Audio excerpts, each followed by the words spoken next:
Cette émission vous est présentée avec la participation de la boutique No Watch.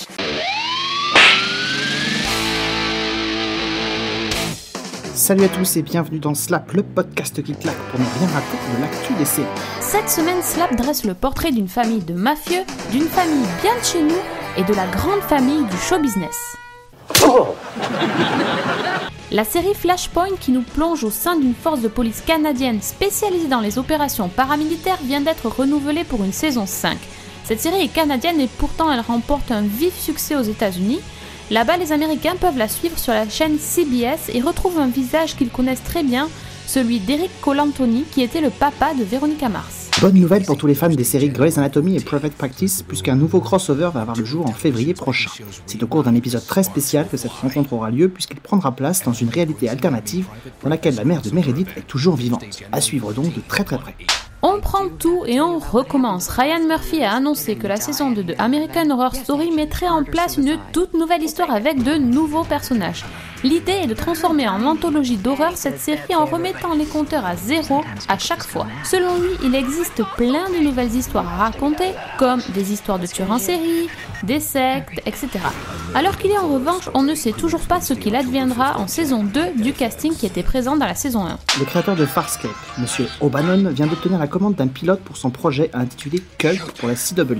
L'histoire est celle d'une jeune assistante de production particulièrement curieuse qui travaille sur une série télévisée très populaire, Cult, et qui enquête avec une journaliste blogueuse sur une tentative de meurtre et de disparitions mystérieuses qui ont lieu sur le tournage. Et si les fans les plus tordus essayaient de recréer dans la vraie vie les crimes vus dans leur programme ? On termine avec quelques annonces faites lors du TCA Press Tour où tous les networks américains présentaient leur grille de mi-saison. NBC a annoncé avoir signé un contrat avec Alec Baldwin pour une saison 7 de 30 Rock et avec Mariska Hargitay pour une saison 14 de New York Unité Spéciale. Les deux acteurs resteront donc dans leurs séries respectives si celles-ci sont renouvelées, bien sûr. Autre bonne nouvelle, la série Community qui avait disparu des grilles de programme reviendra cette année mais seulement au printemps. What trouble have you got for me this time? Okay. Les 16, 23 et 30 janvier prochains, vous découvrirez les nouvelles aventures de la famille la plus formidable de France, les Beaumont.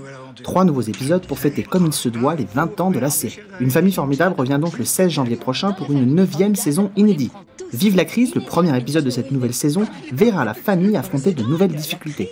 Entre Jacques et Julien qui se reconvertissent dans le bio, Reine ruinée par un scandale financier, Nourdine qui croule sous les dettes et Catherine qui doit faire face en tant qu'adjointe au maire à la délocalisation d'une usine, le retour d'une famille formidable s'annonce explosif.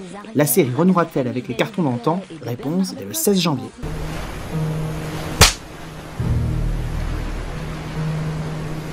La saison 1 de Boardwalk Empire vient de sortir en DVD et Blu-ray chez Warner. C'est LA série événement de la rentrée 2010 produite par Martin Scorsese qui a même réalisé le pilote.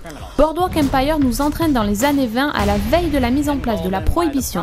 Nucky Thompson, joué par le très charismatique Steve Buscemi, est le trésorier du Parti républicain mais surtout l'homme qui dirige la ville. C'est lui qui tire toutes les ficelles et la prohibition est une véritable bénédiction pour lui car elle lui permet d'avoir une plus grosse emprise sur ses concitoyens grâce à l'alcool de contrebande. Superbe fresque de cette époque, Boardwalk Empire dresse le portrait d'une ville mais aussi d'une époque. Une réalisation impeccable, un casting bluffant et un scénario qui nous plonge dans l'univers des mafieux, la série n'a pas volé son titre de meilleur drama de l'année. Le DVD comporte de nombreux bonus dont un documentaire de 20 minutes sur Atlantic City, la ville de tous les péchés, ainsi qu'un autre documentaire sur la tournée des Speakeasy et bien sûr les traditionnels commentaires audio. L'édition Blu-ray est encore plus fournie en bonus avec une reconstitution du boardwalk ou encore un guide des personnages.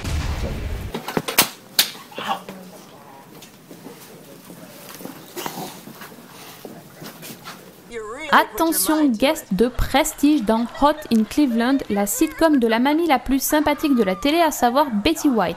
La série va en effet accueillir en guest la chanteuse Liza Minnelli.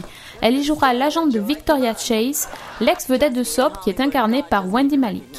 Un ancien de Friday Night Lights va se faire soigner par le Dr House. Michael B. Jordan va apparaître dans la deuxième partie de la saison 8 qui va commencer le 23 janvier.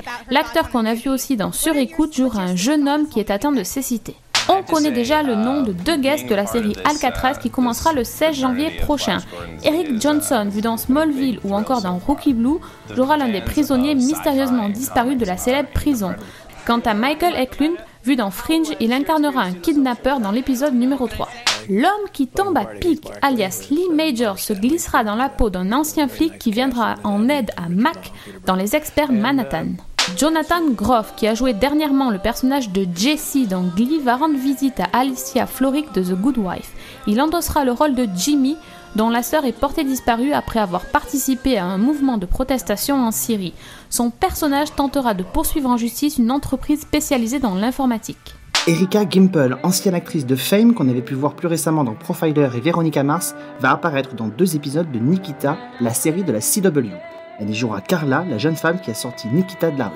Après nous avoir fait trembler dans American Horror Story, Frances Conroy a décroché l'un des rôles principaux de la série Beautiful People, le drama futuriste de NBC. L'histoire se déroule dans un futur proche, au sein d'une société où les humains coexistent avec des androïdes mécaniques faits à l'image de l'homme. Elle incarnera Lydia, la veuve très riche du créateur de la firme qui a fabriqué les androïdes.